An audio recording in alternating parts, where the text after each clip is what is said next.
Good evening guys. Nakita ko to sa pantry. Itong matcha latte na to.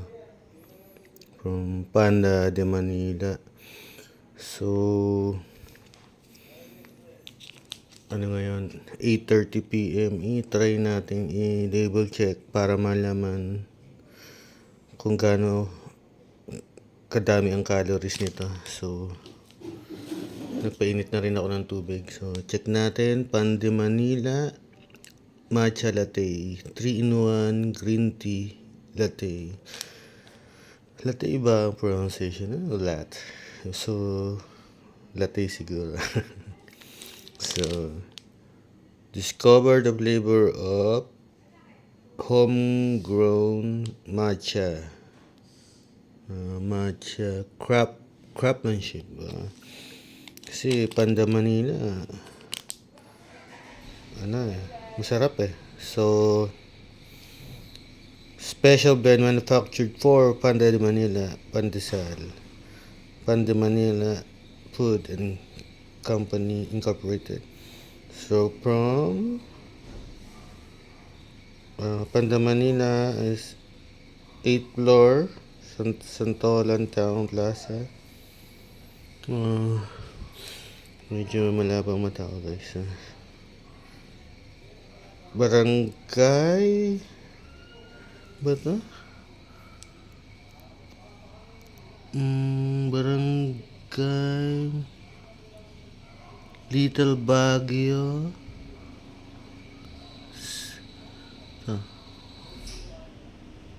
San Juan, Metro Manila. Oh. So may Little Baguio pala sa San Juan? Check nga ulit natin. Little Baguio ba yun? Na-curious tuloy ako. Zoom natin.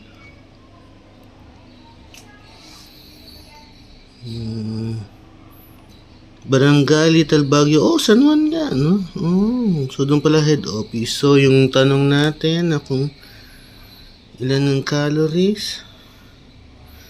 So ito yung manufacturing date niya at expiration date. So balik muna tayo sa original natin. Ayan, calories per serving 97. Medyo malamig. Excuse me po. So, yun pala, nasagot ang tanong, 97 calories na. Parang susisi ako. So, para ka na rin uminom ng isang San Mig Light.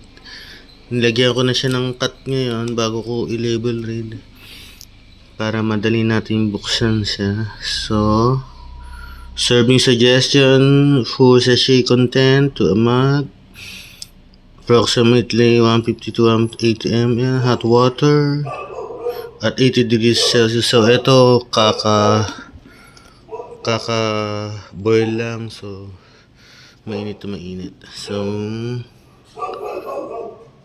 ingredients, powder milk, drink, other lactose intolerance tayo. Pero at least, nasa house lang tayo. So, non-dairy creamer. Ito na naman tong non-dairy creamer na to. Glucose, syrup. Most of the calories are from the non-dairy creamer. Yeah, hydrogenated. Because it is oil, hydrogenated vegetable oil. This is sequestrants, dipotassium phosphate, sodium citrate. So, yun yung mga non-dairy creamer. So, lagi yung merong ganong non-dairy creamer. So, caseinate. Ito yung nakaka-allergy sa tingin ko eh. Caseinate eh. So, sana mawala yan. Pero kung may purpose sigurado yung caseinate eh. Caseinate is like a kicking agent. So, para ma-solidify yung isang formula. So, i-check natin kung ano yung caseinate na yan. Ayan nga, anti-kicking agent para hindi siya mamumuo. Calcium carbonate emulsifier. So, ayun yung formula ng emulsifier. Then may salt, raw sugar, muscovado sugar, and matcha powder. Yung matcha powder is yung matcha, yun yung green tea, no? From the green tea leaf. So, ayan yung calories niya, 97. Parang uminom ka ng isang San Mig Light. Cholesterol, so may protein siya, 2 grams sa mga nagpapapayat. I don't know whether I recommend this or not, but maybe dahil green tea siya, so let's try, okay? So, saglit na mga kapatid.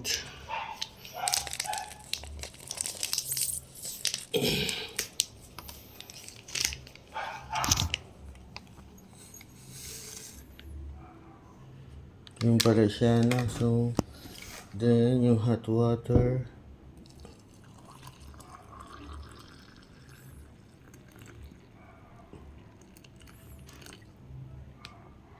So, ang assessment ko initially, hindi ko pa siya natitikman, is ang ano lang kasi kung fit ba to sa mga nagka-calorie count or calorie deficit. I don't think sabi ko is 100 calories. So, pero ang bumili nito is yung anak ko na hindi naman nagpapapayat kasi estudyante siya, so araw-araw naglalakad siya ng 8,000 steps, so hindi niya kailangan mag-calorie count. So na-curious lang ako, tsaka I love green tea, so I also love matcha latte, so let us see na. So maybe it's paminsan-minsan lang kasi ang nakaano sa akin dito yung muscovado sugar. Yeah, I love muscovado sugar, but now I'm overweight and obese and nagtatry mag-calorie count uli. So, yun lang guys. So, matcha latte is 97 calories. Good night.